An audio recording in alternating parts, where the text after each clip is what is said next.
రేవంత్ చెప్పింది అబద్ధం, ఆయనపై న్యాయ పోరాటం చేస్తాం, రిజర్వేషన్ల రద్దుపై ప్రమాణానికి సిద్ధమా?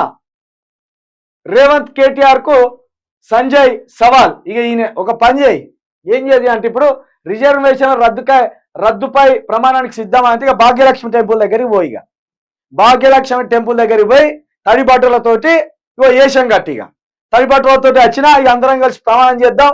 ఇప్పుడు ప్రమాణం చేయగానే దేవతలకి వెళ్ళొచ్చి ఆ వీడియో అనడం చూపెడుతుందా?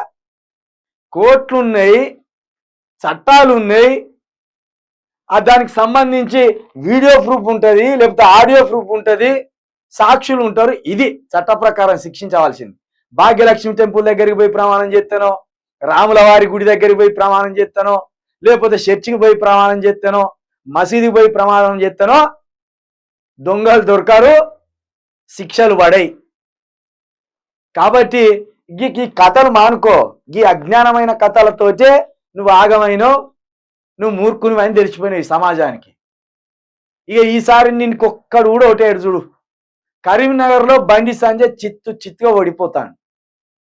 అక్కడ బ్రహ్మాండమైన విజయాలతోటి గాలి వినోద్ కుమారే గెలవబోతున్నారు. సారీ, ఆయన బోయినపల్లి వినోద్ కుమార్ గారే గెలవబోతున్నారు. ఈ ప్రమాణాలు ఈమానాలు చేసుకుంటా ఉంటే ఎవడన్నా నోట్లు ఎత్తాడా? 12,000 కోట్లు తెచ్చిందంటివి, ఆ 12,000 కోట్లకు సంబంధించి పైసా లెక్క చెప్పకపోతే ఇంతవరకు. ఇక 12,000 కోట్లు తెచ్చినా ఒక గది గక్కడ ముద్దు చేసినా, గిది ఇక్కడ ముద్దు చేసినా, ఒక గది ఇగురాన్ చేసినా, ఒక గిదో ఇగురాన్ చేసినా అని చెప్తే నిజంగానే కదా ఇది బండి సంజయ్ తెచ్చినే అని ఎవడన్నా నమ్మి నీ కోట్లేసాం. నువ్వు చేసింది ఏంది? భాగ్యలక్ష్మి టెంపుల్ దగ్గర కురుకుడు, అక్కడ ప్రమాణం చేసుడు, లేదంటే అమిత్ షాను మోడీ అత్తే ఆ చెప్పులు మోసుడు.